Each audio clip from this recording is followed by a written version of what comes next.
श्री स्वामी समर्थ. जय जय स्वामी समर्थ. आज स्वामी तुम्हाला म्हणत आहे की बाळा, तू योग्य ठिकाणी आला आहेस. तुझ्या जीवनात जे काही घडणार आहे ते आज तुला या संदेशातून समजणार आहे. माझी इच्छा तू पूर्ण केलं, कारण माझं स्वप्न तुझ्या समोर या संदेशातून येणार आहे. कारण तुझ्या जीवनात येणारे चढ उतार, तुझ्या जीवनात येणारे संकट हे मला पाहवत नाही. कारण तू सध्या खूप गुंतला आहेस. संकट, परिस्थिती, परिवार आणि जिम्मेदारी यामध्ये तू इतका गुंफून गेला आहेस की तुझं अस्तित्व तुला ओळखणे शक्य नाही. बाळा, माझ्यावर विश्वास असेल तर होय स्वामी, तुमच्यावर पूर्ण विश्वास आहे अशी कमेंट करा. तुमच्या डोक्यात स्वामी प्रती असणारा प्रकाश आणखी लक्क होईल आणि तुमच्या जीवनामध्ये या देवाचं अस्तित्व आणखी वाढेल. तुमची प्रगती आणि तुमची परिस्थिती या दोन्हीमध्ये तुम्हाला यश मिळेल. स्वामी म्हणतात की बाळा, तू आहेस कोण? तुझं अस्तित्व कोण आहे? अरे, तुझ्या शरीरावर, ज्या मनावर प्रेम करतो ते खरंच तुझं आहे का?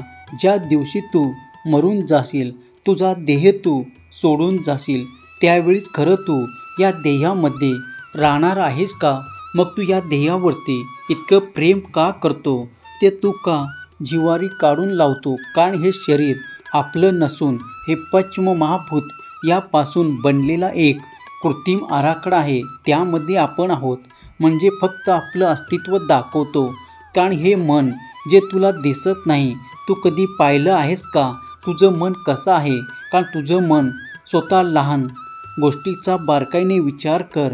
या शरीरावर ते तुझा कुठलाही अधिकार नाही. आणि ज्या गोष्टीवर आपला अधिकार नसतो त्या गोष्टी कधीही आपल्या असत नाहीत. कारण ज्यावर आपण आपलं अस्तित्व दाखवतो त्या गोष्टी कधीच आपल्या नाहीत.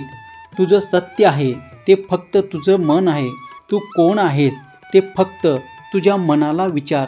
तुझं मन म्हणजेच तू आहेस. ज्या दिवशी तू एक शरीर सोडून निघून जाशील त्या दिवशी काही क्षणात तुझ्याच घरातील, तूच जन्म दिलेले, तूच वाढवलेलं, तुझं स्वप्न पाहिलेलं तेच लोक पुढे येतील आणि तुझ्या शरीराचा दहा करून राख करतील. त्यामुळे कधीही मोहमायेत गुंतू नकोस. जीवनाचं अस्तित्व जाणून घे, वळखून घे. ही स्वार्थी दुनिया आहे. या ठिकाणी तू कधीही कोणाबद्दल मनामध्ये ईर्ष्या ठेवू नकोस. तुला वाटत असेल की एखादा व्यक्ती खूप श्रीमंत झाला, त्याने खूप प्रतिष्ठा मिळवली, त्याच्याकडे खूप पैसा आहे, तो खूप श्रीमंत आहे, परंतु तुझ्या शरीराला त्याच्याशी काही देणं घेणं नाही. ज्या दिवशी तुझ्या या शरीराला त्रास होतो त्या शरीराचा त्रास फक्त या शरीराला नाही तर तुझ्या मनाला होतो. त्रास कधीही तू पाहत असलेल्या चामड्याला, या पंचमहाभूताच्या आकृतीला होत नाही. त्रास होतो तो तुझ्या मनाला. रोग लागलेला असतो तो तुझ्या मनाला लागलेला असतो. कारण शरीर आपलं नाही, हे देवाने दिलेली एक देणगी आहे. हे विसरू नको.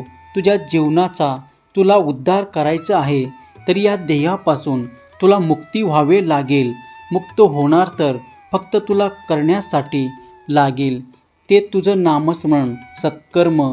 कारण सध्याचा गुरु परमानंद बाबा सांगून गेले, सांगत आहे आणि सांगत राहतील. कारण तू एक कृष्ण अवतार आज पृथ्वी तलावर, तू माझ्या भटकटलेल्या जीवासाठी आज इथे आलेलं नाही, तर ती या पूर्ण पृथ्वीचा उद्धार करण्यासाठी आहेत. ते सुद्धा एक देवाचे अस्तित्व आणि तुमच्यासमोर आलेला एक प्रकारचा क्षण आहे जो कधीही तुम्ही अनुभवू शकत नाही. परंतु तुम्हाला अनुभवायचे असेल तर फक्त तुम्हाला या मोहमायेपासून, या आपल्या आणि तुमच्या मुक्तीपासून दूर राहायला हवं. माझं तुझं या गोष्टी सोडून दे. जीवनाचा उद्धार कर. जीवनाचा उद्धार एका क्षणी होणार. तो क्षण म्हणजे ज्यावेळी तुझ्या मुखामध्ये देवाचं, तुझ्या प्रिय परमात्माचं नामस्मरण तू करत राहशील. त्याच दिवशी तू या देहातून मुक्त होशील. कारण हा देह कधी हे चांगल्या गोष्टी लवकर स्वीकारत नाही आणि वाईट गोष्टी कधीही लवकर सोडत नाही. मन हे इतकं चंचल आहे की इथे कधीही एका ठिकाणी राहत नाही. तुझ्या ठिकाणी त्या मनाला घेऊन जाशील त्या ठिकाणी कायम जात राहतं. फक्त तुला विचार करायचे आहे की तुला कुठल्या गोष्टीमध्ये गुंतायचं आहे आणि कुठल्या गोष्टीपासून तुला दूर राहायचं आहे. हे जग आहे, इथे स्वार्थ, मोह, मत्सर, माया या गोष्टीचा बाजार आहे. प्रत्येकजण आपापल्या पद्धतीने आपापल्या सोयीने जीवन जगत आहे. कोणाला सुख आहे तर कोणाला दुःख आहे, परंतु प्रत्येकजण आपल्याला काय हवं आणि काय नको यामध्येच गुंतून आहे. देवाने यश प्रत्येकासाठीच तयार केलेलं आहे. देवाने रूप प्रत्येकासाठीच तयार केलेले आहे. देवाने यश प्रत्येकाच्या हातात दिलेलं आहे. परंतु तुम्हाला त्यावरती किती पद हक्क द्यायचं आणि किती पद तुम्हाला त्याचं अनुसरण करायचं हे मात्र परमेश्वराच्या हातात आहे. अरे तुझ्यासोबत एखादा व्यक्ती वाईट वागतो, तुझं वाईट विचार करतो, तुझ्या जीवनात संकट निर्माण करतो, तुला तुझी प्रतिष्ठा समाजामध्ये मलिन करण्याचा प्रयत्न करतो, परंतु कधीही तू त्याला प्रत्युत्तर करू नको.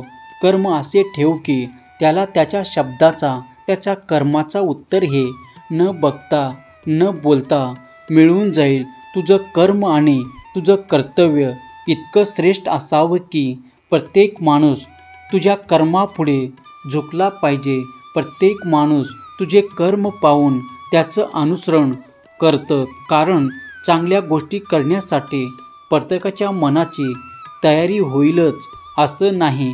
बाळा, तुझ्याशी बोलणं म्हणजे तुझ्या जीवनातील संकट दूर करणे हाच माझा उद्देश आहे. कारण मला माहीत आहे की तू इतराचा विचार करतोस, सर्वांसाठी तू झगडतोस, परंतु या ठिकाणी जेव्हा तुझ्यावर संकटे येते, जेव्हा तुला मदतीची गरज असते, तेव्हा इथे कोणीही तुझ्या मदतीसाठी धावत नाही.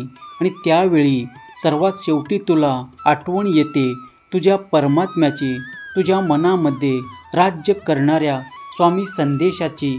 आणि स्वामी आशीर्वाद तुमच्यावर मिळत राहील तर नक्कीच तुझ्या जीवनात कुठलेही संकट येणार नाही आणि तुझ्या जीवनाचा उद्धार झाल्याशिवाय राहणार नाही. बाळा, सत्याचा मार्ग सोडू नकोस, वाईट गोष्टीला थारा देऊ नकोस. धर्माने चाल, ब्रह्मांड सेवा, बुद्धी सेवा आणि तुझ्या मनामध्ये असणारी देवाची सेवा, मुखामध्ये नामस्मरण आणि सर्वात पहिला गुरु, माता, पिता या गोष्टीतून अंतःकरणामध्ये रुजवून ठेव. तुझ्या जीवनात सुखमय होईल, सहन करता येईल ते करत राहा. कारण शांत राहतोच तो संत असतो, संत नाही तो कधीही शांत नाही, हे मात्र विसरू नकोस.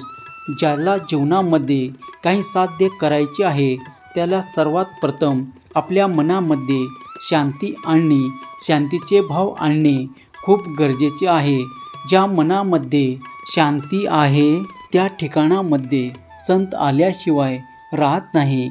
आणि ज्याच्या मनापासून मोह माया दूर आहे तो संत झाल्याशिवाय राहत नाही.